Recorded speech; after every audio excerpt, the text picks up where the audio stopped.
Unsure of your dream? Study abroad destination? Clear your doubts. Videsh Consult. Call 9676502888. నమస్తే, welcome back to iDream media. నేను మీ Jhansi.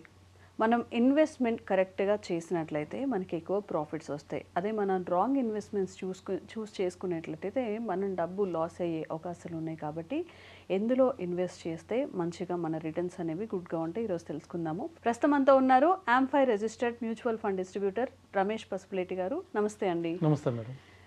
Sir, అందరికీ mutual funds మీద ఇప్పుడు awareness వస్తుంది. మరి ఈ 2025లో ఇందులో ఇన్వెస్ట్మెంట్ చేస్తే మనకి రిటర్న్స్ మంచిగా ఉంటాయని ఆ టాప్ 5 మనం ఇన్వెస్ట్ చేయాల్సినవి ఏంటో మాకు ఈరోజు సజెస్ట్ చేస్తారా? డెఫినెట్గా అండి. యాక్చువల్లీ ఏంటంటే కొంతమంది దగ్గర నేను ఫండ్స్ చూశాను, మ్యూచువల్ ఫండ్స్. సో అన్ని రకాల ఫండ్స్ కూడా పోర్ట్ఫోలియోలో పెట్టేసుకున్నారు. సో మెయిన్ ప్రాబ్లం ఏంటంటే ఓవర్ ల్యాపింగ్ అవుతుంది. సో కొన్ని అంటే మ్యూచువల్ ఫండ్స్ కూడా ఏం చేస్తారు, షేర్స్లో ఇన్వెస్ట్ చేస్తారు.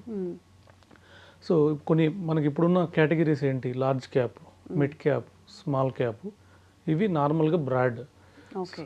సో ఇవి కాకుండా మనకి మల్టీ క్యాప్ అనేసి, లేదంటే మనకు వచ్చేసి బ్యాలెన్స్డ్ ఫండ్స్ అనేసి, అగ్రెసివ్ బ్యాలెన్స్డ్ ఫండ్స్ అనేసి ఇవి ఉన్నాయి. ఇవి కాకుండా కొన్ని థిమాటిక్ ఫండ్స్ ఉన్నాయి. థిమాటిక్ అంటే సెక్టార్ ఓరియంటెడ్ ఫండ్స్, అంటే ఒక థీమ్ మీద నడుస్తాయి ఇవి. అంటే ఇప్పుడు ఒక పవర్ సెక్టర్ ఉంది, సో పవర్ సెక్టర్ ఫండ్స్ ఉంటాయి, గ్రీన్ ఎనర్జీ ఫండ్స్ అని. సో దీనికి సంబంధించిన ఫండ్స్ డిఫరెంట్గా ఉంటాయి. ఇన్ఫ్రా ఫండ్స్ ఉన్నాయి, ఇన్ఫ్రా సంబంధించిన ఫండ్స్ ఉంటాయి. సో ఇలాంటి ఫండ్స్లో పెడితే ఏమవుతుందంటే కొంతమంది తెలియక అన్ని ఫండ్స్ పోర్ట్ఫోలియోలో పెట్టేసుకున్నారు. సో ఇలాంటి థిమాటిక్ వాటిలోకి వెళ్తే ఏమవుతుందంటే, ఒక ఎగ్జాంపుల్ చెప్తాను. 2008లో ఎప్పుడైతే గ్లోబల్ క్రైసిస్ వచ్చిందో అప్పుడు ఇన్ఫ్రా బాగా పడింది, రియల్ ఎస్టేట్ చాలా బాగా పడింది. అన్నిటికన్నా ఎక్కువ ఎఫెక్ట్ అయిన సెక్టర్ ఏంటంటే రియల్ ఎస్టేట్. సో అప్పుడే కొన్ని ఎన్ఎఫ్ఓలు కూడా వచ్చినాయి, ఈ ఇన్ఫ్రా ఫండ్సే వచ్చినాయి. సో చాలామంది తెలియక పెట్టారు. సో ఆ ఫండ్ మళ్ళీ రిటర్న్ ఇవ్వడానికి ఆల్మోస్ట్ ఆ పొజిషన్కి రావడానికి, సపోజ్ ఎవరైనా 1 lakh ఇన్వెస్ట్ చేస్తే వాళ్ళ 1 lakh రావడానికి 7 to 8 years పట్టింది. 7 to 8 years.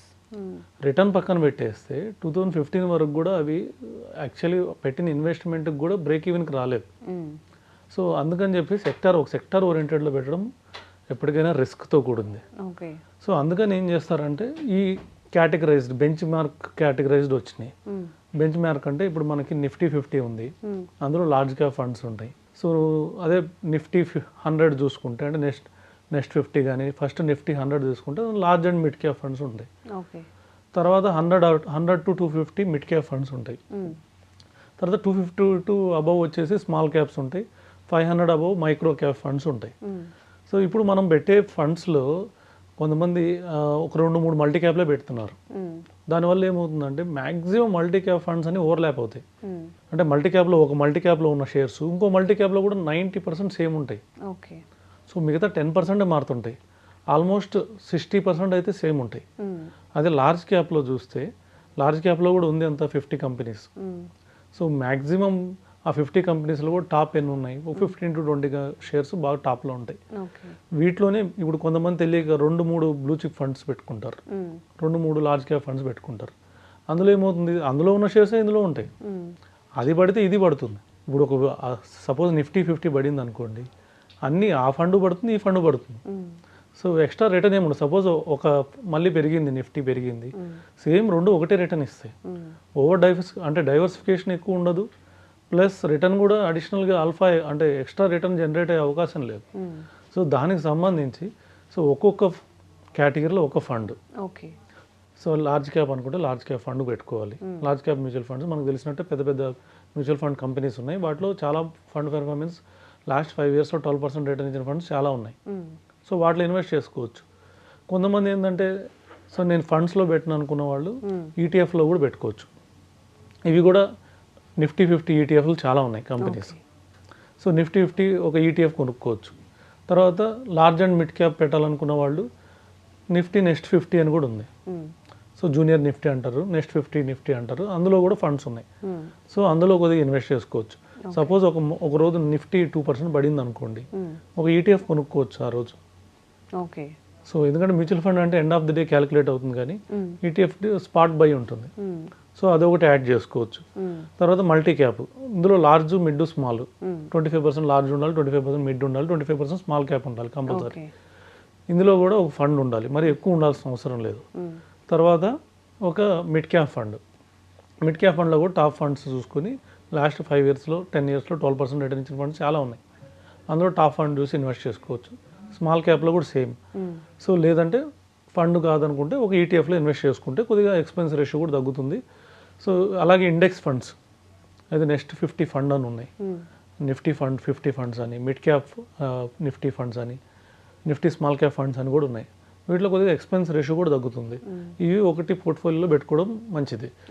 సో అంతేగాని కేటగిరీలో ఉన్నాయని నేను చూశాను కొంతమంది దగ్గర పవర్ ఫండ్స్ 2-3 పవర్ ఫండ్స్ ఉన్నాయి, అలాగే ఇన్ఫ్రా ఫండ్స్ 4-5 ఇన్ఫ్రా ఫండ్స్ ఉన్నాయి. సో ఇలాగ ఓవర్ డైవర్సిఫికేషన్ వేస్తే వెళ్తే మాత్రం రిటర్న్ ఎక్కువ రాదు. సో కేటగిరీకి ఒక ఫండ్, మంచి పెర్ఫార్మింగ్ ఫండ్ పెట్టి మొత్తం పోర్ట్ఫోలియోలో కూడా మెజారిటీ 6 to 8 ఫండ్స్ కన్నా ఎక్కువ ఉండకూడదు. ఉంటే రిటర్న్ ఎక్కువ రాదు. కేటగిరీకి ఒక ఫండ్ సరిపోతుంది. ఈ విధంగా ప్లాన్ చేసుకుంటే డెఫినెట్గా మంచి రిటర్న్ వస్తుంది ఫ్యూచర్లో. ఓకే.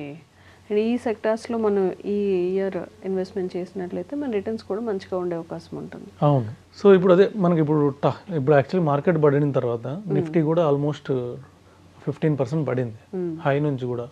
సో టాప్ నుంచి కూడా 15% పడింది. డెఫినెట్గా ఒక నిఫ్టీ 50 ఫండ్స్ ఒక 50 కంపల్సరీ ఒక ఫండ్ యాడ్ చేసుకోవచ్చు. ఓకే.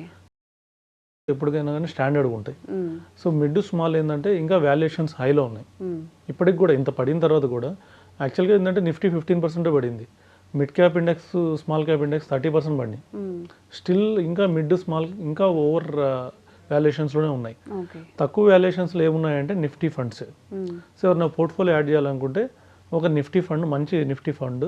సో డెఫినెట్గా మనం యాక్చువల్గా ఆన్ స్క్రీన్ ఫండ్ ఏం చెప్పకూడదు, కానీ రీసెర్చ్ చేసుకొని అందులో టాప్ ఉన్న, అంటే మళ్ళీ లాస్ట్ 1 ఇయర్ రిటర్న్ చూడకూడదు. Last 5 years 12 year, last 5 years 7 years 10 years return చూసుకొని 12% రిటర్న్ వచ్చిన ఫండ్ చూసుకొని ఒక నిఫ్టీ ఫండ్లో కరెక్ట్ టైం ఇన్వెస్ట్ చేయడానికి. సో బాగా మార్కెట్ కూడా బాటమ్ అవుతుంది కాబట్టి ఇక్కడ కొంచెం ఇన్వెస్ట్ చేయొచ్చు డెఫినెట్గా. అలాగే మిడ్ స్మాల్ కూడా మనం అనుకున్నట్టు 30% ఆల్మోస్ట్ ఎన్ఏవీస్ బండి, కొన్ని ఫండ్స్ 50% ఎన్ఏవి బండి.